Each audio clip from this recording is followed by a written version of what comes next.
Assalamualaikum warahmatullahi wabarakatuh. Yang terhormat dosen pengampu kritik sastra yaitu Ibu Niken dan teman-teman yang saya sayangi. Puji syukur marilah kita panjatkan kepada Allah Subhanahu wa taala dan atas rahmatnya berupa kesehatan sehingga kita masih bisa melaksanakan kegiatan kuliah hari ini. Tak lupa juga salawat serta salam semoga kita tetap tercurahkan kepada junjungan kita Rasul Muhammad SAW. Pada hari ini, saya Rahma Adelia Pujanata sebagai moderator yang akan memandu kegiatan diskusi hari ini. Topik yang akan kita bicarakan mengenai praktik menulis kritik sastra melalui pendekatan strukturalisme. Sebelum diskusi dimulai, saya akan memperkenalkan anggota kelompok saya, yaitu kelompok 9 yang beranggotakan Anissa Dwi Larasati, Faiz Radiatul Haq, Wulandari, Daniel Fasaribu, dan saya sendiri Rahma Adelia Pujanata. Baiklah, kita masuk ke materi pertama, yaitu kritik sastra dengan menggunakan pendekatan strukturalisme.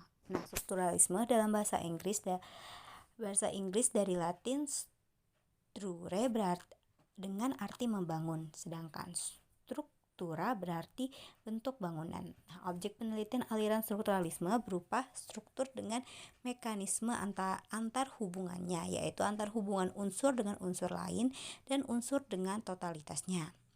Menurut A.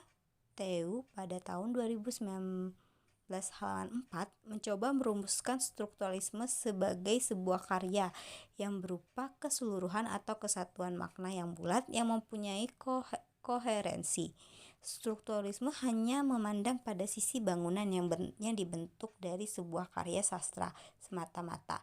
Aspek luar dari sebuah karya sastra tidak dibenarkan untuk dijadikan acuan dalam melakukan analisis.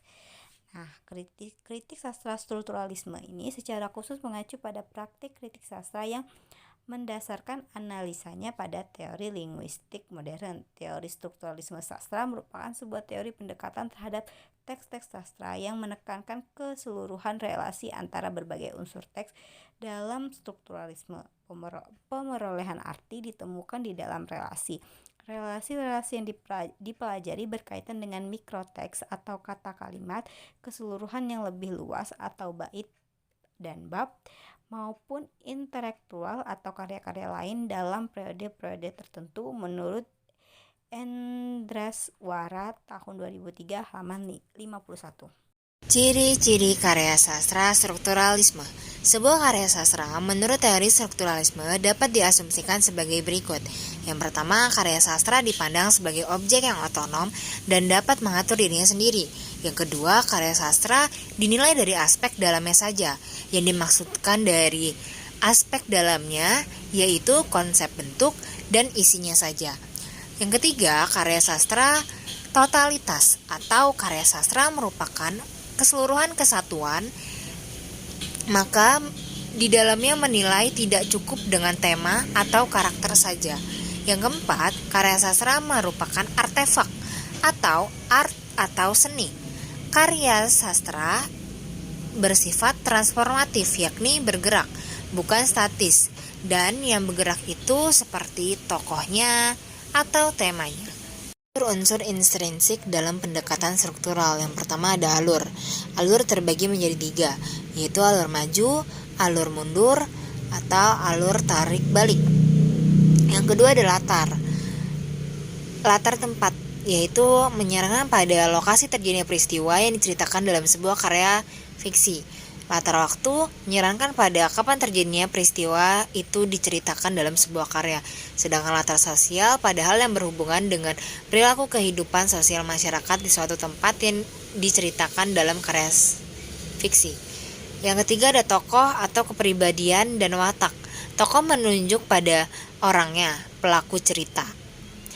Menurut Nurgianto tahun 2000 di halaman 165.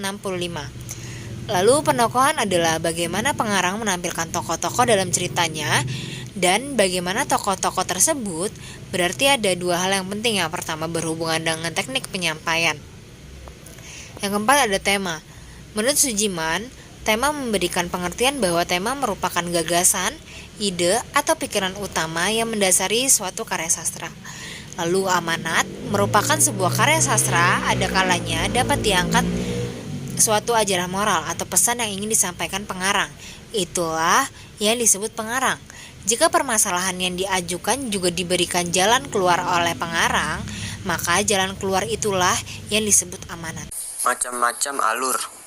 Yang pertama adalah alur maju atau konvensional progresif.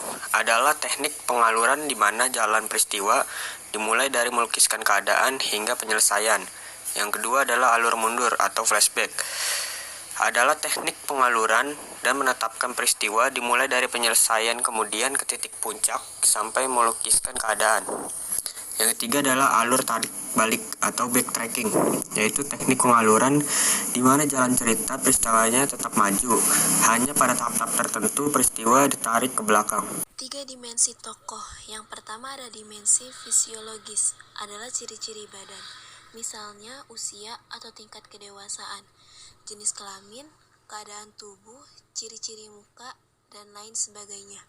Selanjutnya ada dimensi sosiologis, adalah ciri kehidupan masyarakat, misalnya status sosial, pekerjaan, peranan dalam masyarakat, tingkat pendidikan, dan sebagainya.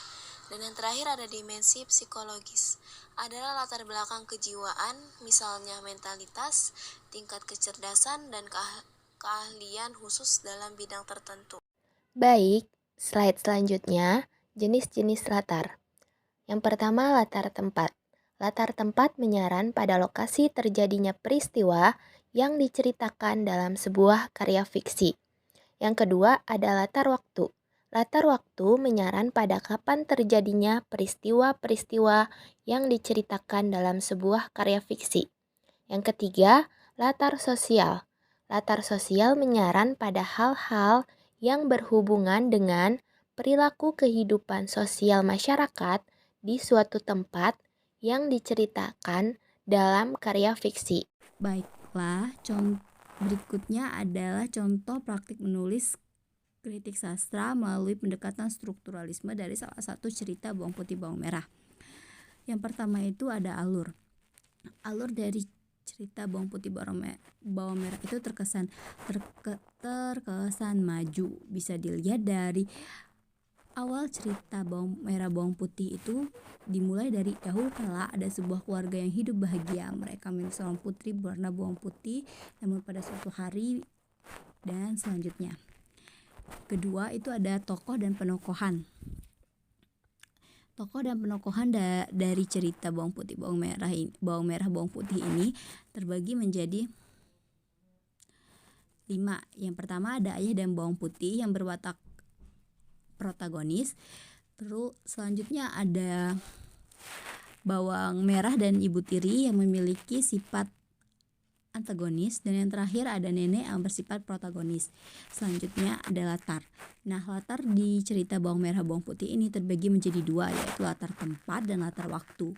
Nah, di latar waktu ini ternyata terbagi lagi menjadi 3. Yang pertama itu latar tempat rumah, yang bisa kita lihat dari kutipan cerita. Ketika sampai rumah, bawang merah memarahi bawang putih karena selendangnya tidak ditemukan. Kedua, itu ada latar sungai. Yang bisa kita lihat dari kutipan, ketika bawang putih mencuci di sungai tanpa disadari salah satu selendang kesayangan bawang merah hanyut. Dan yang ketiga, itu ada latar tempat gubuk. Yang bisa kita lihat dari kutipan, bawang putih melihat sebuah gubuk. Ternyata gubuk itu dihuni oleh seorang nenek sebatang kara. Bawang putih akhirnya minta izin untuk menginap semalam. Nah, selanjutnya itu ada latar waktu. Nah, peristiwa bawang merah bawang putih ini menceritakan pada waktu pagi hari, terbukti pada narasi cerita narasi. Suatu pagi ketika bawang putih mencuci di sungai, tanpa disadari salah satu selendang kesayangan bawang merah hanyut. Selanjutnya itu ada amanat. Nah, amanat dari cerita bawang merah bawang putih ini terbagi menjadi 3. Yang pertama itu jadilah pribadi yang sabar, tekun, kerja keras dalam bekerja. Yang kedua, janganlah menjadi pribadi yang memiliki sifat pemalas dan serakah. Dan yang ketiga, bersyukur dengan apa yang telah kita miliki. Baiklah, sekian presentasi kelompok presentasi dari kelompok kami. Apabila ada kesalahan saat melakukan presentasi dan kesalahan saat menyampaikan penyebutan, kami mohon maaf sebesar-besarnya karena kami di sini masih belajar. Jadi kami akhiri, wassalamualaikum warahmatullahi wabarakatuh.